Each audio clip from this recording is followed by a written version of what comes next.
Hello everyone, today I'm going to start a project where I'm going to read through 5 2025 horror releases, and it's one that I'm really excited about because this year I just really haven't been reading that much horror books. I have been reading a lot more fantasy, a lot more romance, and it's always a genre that I've described myself as liking, but not a genre I'm very well read in. I'm going to rectify that a little bit by going through and reading 5 of the newer releases in the genre.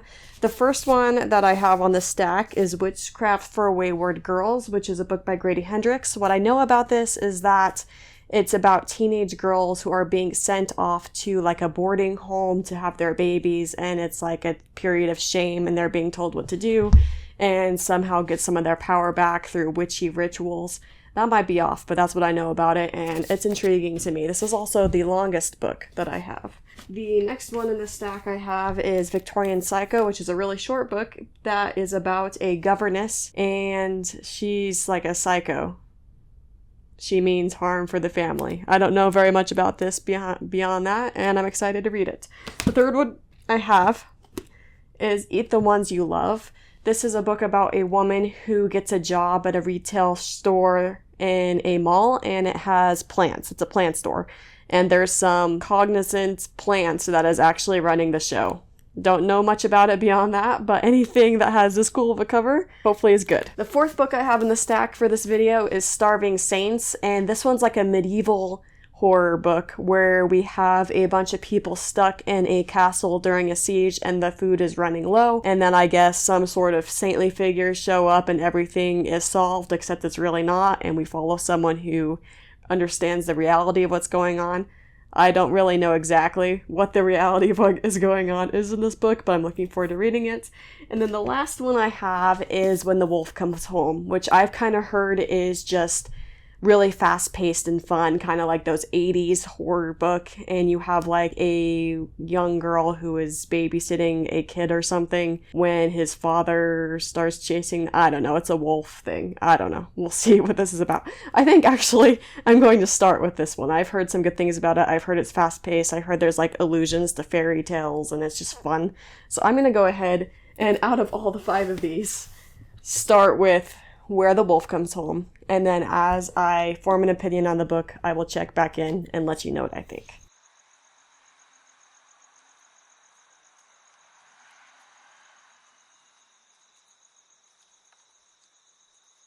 So I am halfway into When the Wolf Comes Home, and I have a much better grasp about what this is about now. Without spoiling anything, the intro basically is we are following a semi-failed actress named Jessa. She one day is at work and she has some stuff happen, and then as she goes home she finds this boy, and then she realizes that this boy is running away from his dad, who seems pretty scary. So she takes over, takes care of the boy, and they go from there.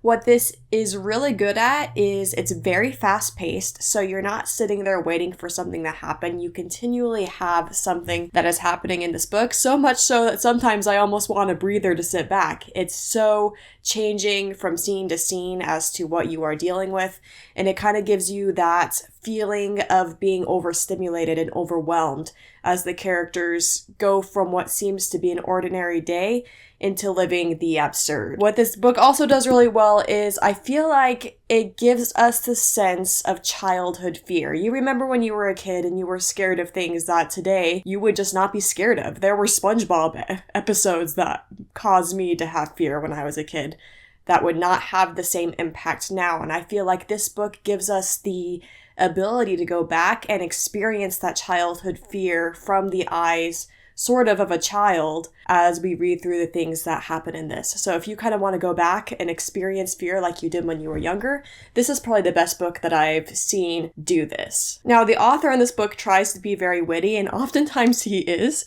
Even in the very beginning, we have like the content warning thing, and he kind of quips about if you don't like content warnings, because a lot of people don't like them, they think that they're dumb, that he will try to come up with a content warning for the content warning in the future. So that was kind of a funny quip. And there's lots of little funny quips throughout the book. Some of them kind of show that this was written by a man in the nicest way possible. There was this one where it was like, it's very gory. The book is gory. Hopefully you don't consider that a spoiler, but there's a lot of gore in this book. It's kind of like a slasher film in a way.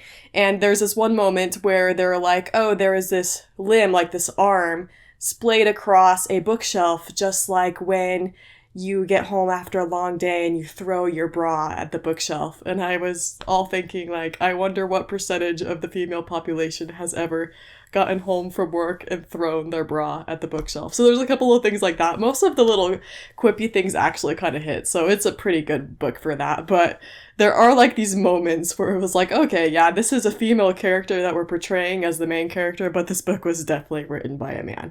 So those are my thoughts so far. I'm having a good time. I'm gonna go ahead and finish this book probably today, honestly. It's only about 300 pages, a little bit less than that. And then I'll let you know my final thoughts and if my opinions change as I finish reading this. So we're gonna take a little bit of a side quest. Percy's getting a little bit of seasonal depression. It's too hot here to go outside right now. So we're probably gonna go over to my mom's house so he has somewhere to be that's not here at the bed looking out the window wishing it was cool enough to play.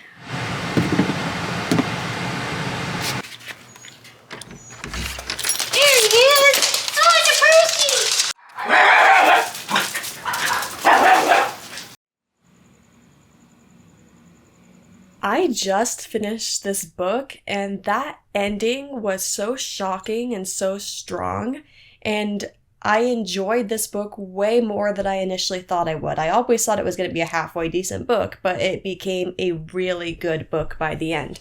And what I really love that this book did so well is even though the book is packed with action and you don't really have a lot of time to internally go in and process what's happening, it's still able to delve into deep topics and really have you experience fear, have you experience what it's like to have those intrusive thoughts that everyone gets sometimes, what it's like to think about a relationship of a father and child when that relationship is estranged. And it's able to delve into these topics without really delving into these topics. It's just kind of going on throughout the book. I don't think I could really say that much more about this book without giving too many spoilers away, but it really outdid my expectations, and I'm really happy that I saw this one through and finished this book. Next, I'm going to go ahead and pick up Victorian Psycho. Like I said, all I know about this book is it's about some sort of nanny or governess rather that goes crazy and wishes bad for the family.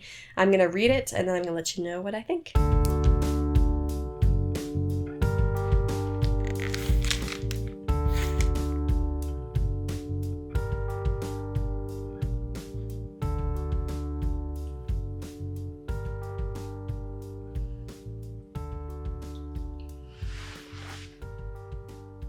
So I'm halfway through Victorian Psycho, and honestly, I've been a little bored, which is kind of crazy given that the book is about a psychopath. I will say there are some interesting themes in this. You have a lot of discussion of what is provided to the servants and the idea that if you're not of the upper class, you're supposed to want to have a more humble life. You're supposed to not to want luxury. You're supposed to not want to stand out. That obviously bothers our main character, who is a governess to some extent, but she's also just a psychopath and has some crazy experiences, stories, says some crazy things. But overall, like, it just hasn't really gripped me. It hasn't really engaged me. I'm not having that much fun with this book right now. However, there was something right at the midpoint of the book that did kind of engage me a little bit, and because this book is so short, I'm gonna go ahead and continue on with it and see if the second half is better, in my opinion, than the first half, because I know that there's a lot coming in the second half. Right at the beginning of the book, it talks about how in 3 months everyone in the house is gonna die. So I know that's happening in the second half of this book.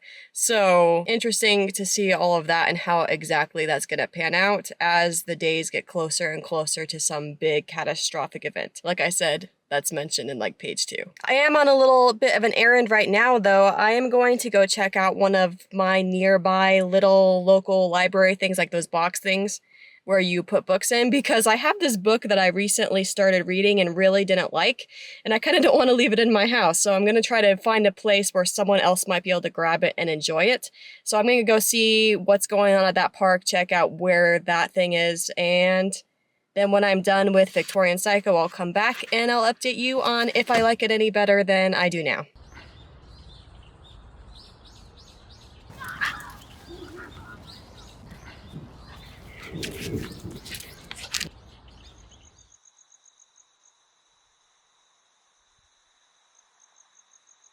So I finished this, and this honestly was just not it for me. Not only did the writing feel a little clunky and a little bit too bogged down in descriptions of day-to-day moments that just didn't engage me, but it also came across a little bit pretentious. So this was just not the read for me. There were some fun, gory moments. There were moments of time where I was having a nice time, but I just think the point of view from the psychopath and the way that this was written just made it to where it was not going to be a hit for me, and nothing like this would likely be a hit for me in the future. But now I know something I don't like. Now that this is over, I'm going to go ahead and pick up Witchcraft for Wayward Girls by Grady Hendrix. This is almost 500 pages, so it's going to take me a little while. And I'm intrigued to see how a boarding house for pregnant teenage girls is going to go, written by a man. But I also know that he's a really good author, and I imagine he's going to pull it off. So once I've read enough of this to have a real opinion on what's going on, I'll come back and talk about what it's about and what I think it does well.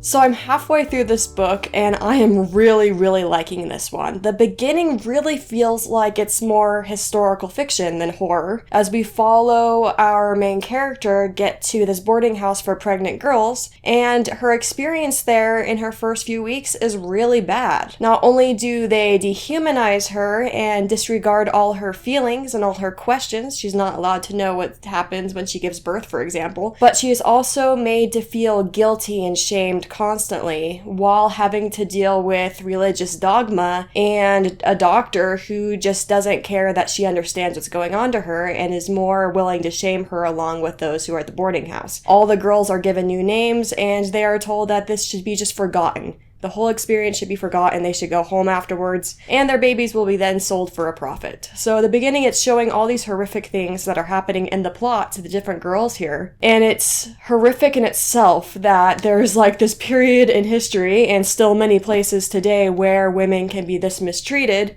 for something that is not only their fault. So the anger that the characters have that get them to get to the witchcraft side, which is going to be as where the horror actually propels into in this book, feels very real. And I think any horror that feels rooted in reality is set up to be a really good story and a really good book. So I'm excited to read the other half of this. Like I said, the beginning is a lot of historical fiction. You start getting into some of the witchcraft things that the book promises. The second half, I imagine, is going to be crazy. So I'm going to go ahead and finish this and let you know my final thoughts as I read the rest of the book.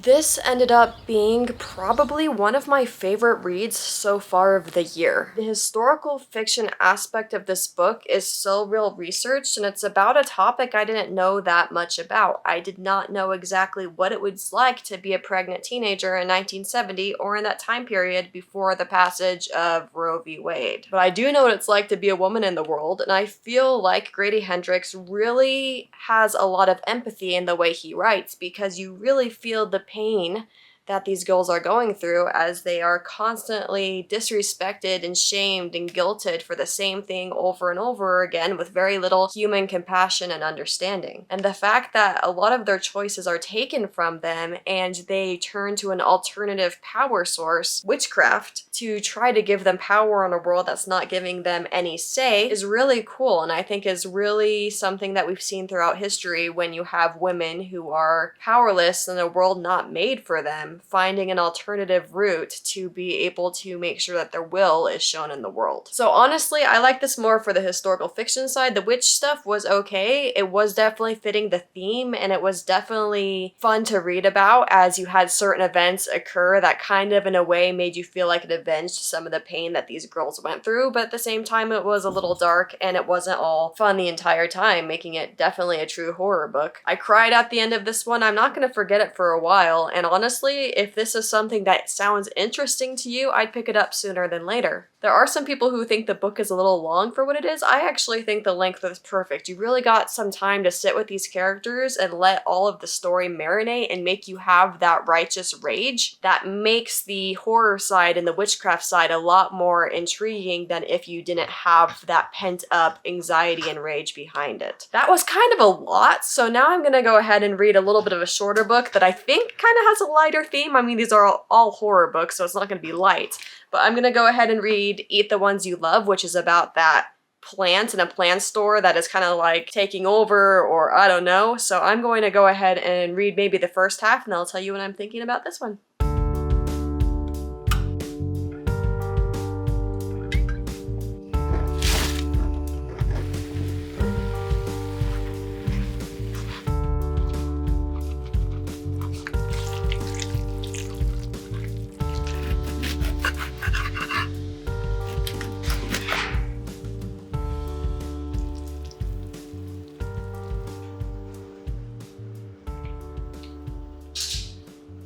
I'm about 50% into Eat the Ones You Love, and I'm enjoying it for the most part so far. We're following this girl named Shell, who sort of hits an embarrassing rock bottom in her life from her perspective because she breaks up with her long-term partner and also loses her job. She's able to get a job at a plant store as an assistant, and the book kind of goes from there. In this book, there's a big focus on relationships, both the ones that Shell is developing right now, as well as the ones from her past, and also on the relationships of the other girl who works in the store, Nev. There are some sapphic elements to this book. There is definitely a crush developing throughout the first half of this book, which is juxtaposed with the interesting first-person point of view from this plant who needs to eat people and things that have meaning to survive. So it's kind of like we're almost reading a contemporary fiction in the first half with random chapters of this plant coming in and talking about plans he might have for the future. It's atmospheric, it's cool, and I feel like the second half of this book is going to feel very different from the first half of this book, and I'm looking forward to reading the rest. So I'm going to do that. Okay, so like I just said, I think this book is fine so far. I'm enjoying it enough. In 2 seconds, I'll probably tell you how much I really liked it in the end or not. But right now, we gotta talk about something that should be banned in books. In this book, let me show you the interior of this beautiful book. There are lots and lots of breaks in the text where you can see there should be a chapter heading right there. Could say 9, it could say some text or something so you can find your place. This is one of those books that has like 3 or 4 parts in the entire book and no chapters, and I wanted to say right now that that's a problem, because when you're trying to go back and forth between the audiobook, which I have for the library in this one, and the physical book, this, this is useless. This does not help. Like, you could just easily put numbers there. I'm sure there's some sort of artistic reasoning behind that, but it's dumb. It is not a good artistic reasoning, and we should always have chapters. I just finished this book, and what I feel about it is it's like the okayest book I've read in a long time, meaning I didn't really like it that much, and I didn't really actively hate anything about it either. I feel like it's disappointing in a way because this was a very anticipated read for me, and I think what kept it from being a new favorite or something that I really, really enjoy is I feel like there was a lot more about everyday drama between the characters and about relationships and the whole will they, won't they type friendships and crushes and local drama, and there was just not enough about the plant, which is why I wanted to read the book. Sure, the plant's in the entire book, but half the time I felt myself forgetting that this was even a horror book or that there was even a character that made me want to read this book in the first place. That being said, there's nothing atrocious about it. There's nothing that poorly written. It had an okay plot. It's just like the okayest of okay books I've read in a long time. And for a highly anticipated read, that's a little bit disappointing. But I do have one more book to read before I finish up with this project. Hopefully I end on a really strong note. That book is The Starving Saints by Caitlin Starling, and I'm really looking forward to this because I've just heard so much about it. I know there's potentially some elements of cannibalism has been marketed, there's bees, there's medieval castles, and it's definitely different than anything else I've read in this vlog, so I know that there'll be something new and interesting regardless, but I hope this ends up being a new favorite. I'm gonna go ahead and get started on this one.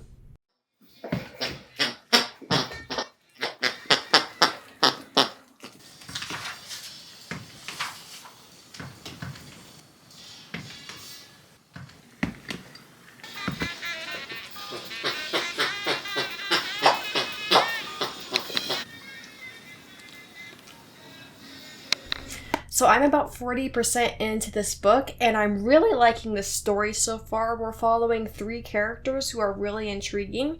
We are following a war hero who is a girl, and we're following a serving girl who is looking for vengeance because of something that happened to her family. And we're following this ex-nun turned sorceress lady who is doing all these crazy little experiments trying to find a miracle. And I really love the theme of this book, or the setting rather, where everyone is in a castle and they're facing starvation during a siege. I think just thinking of that period of desperation where you have so many mouths and so many people who are practically dying, and then the whole premise of this book being that there is a miracle that comes and it's a horrific, gory miracle, is just so intriguing. So the story of this book I am loving so much. The writing style is not completely for me. It's kind of like one of those books where you read a sentence and you have to go back and reread it a couple times because it's just worded a little strangely sometimes. I've run into that with this book a lot more than with any other books I've read recently, where it's just like, wait, what is that saying? And then you have to go back and reread a little passage, or you zone out a little bit. I think the writing style, for whatever reason, is triggering the whole zoning out or needing to go back and reread in my brain, but the story itself and the characters are so entertaining so far, and I'm excited to read the rest of this book. Tomorrow morning, I'm going to go to a bookstore, so I'll probably show you some footage of that and maybe show you whatever book I pick up. I don't know what I am buying yet.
Books.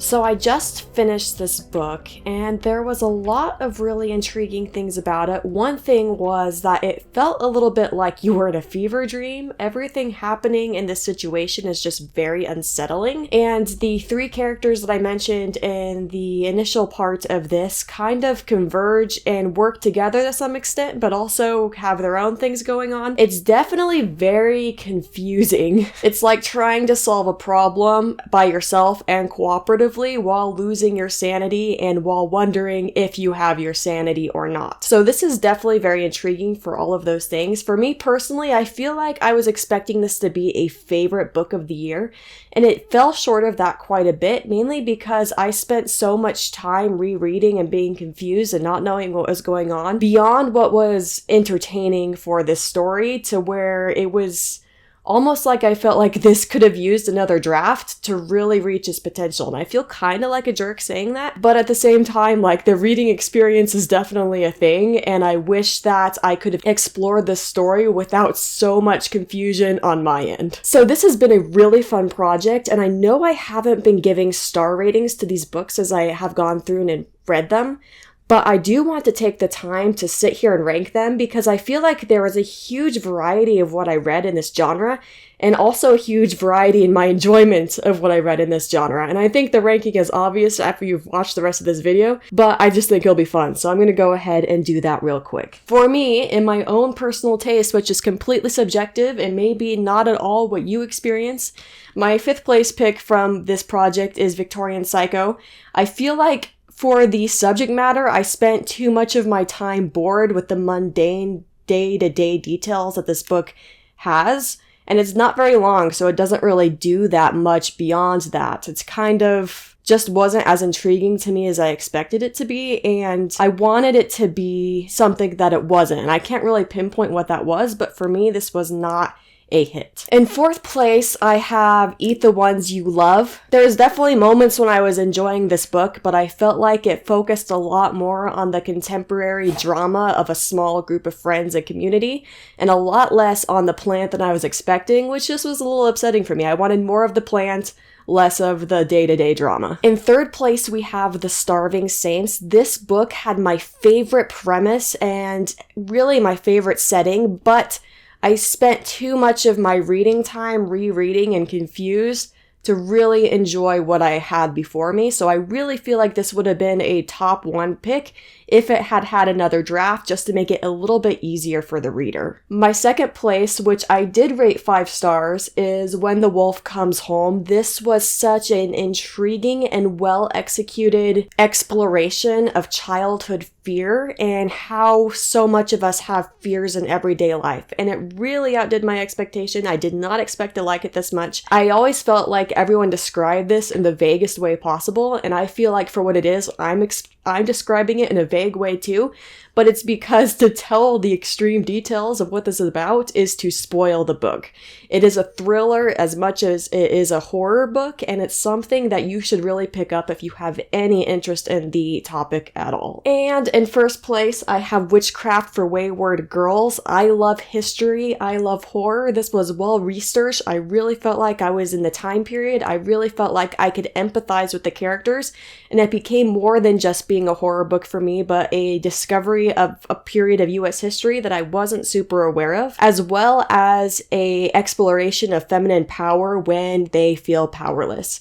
This was so good. I don't think it was too long, and I really recommend it to anyone who finds the premise interesting at all. So these are the 5 books I read in order of my preference. If you think any of these sound interesting or you plan to pick one of those up, let me know in the comments. If you feel like you have a book that I would like based off of my preferences, let me know about that too. Thank you so much for watching this long video, and have a great day.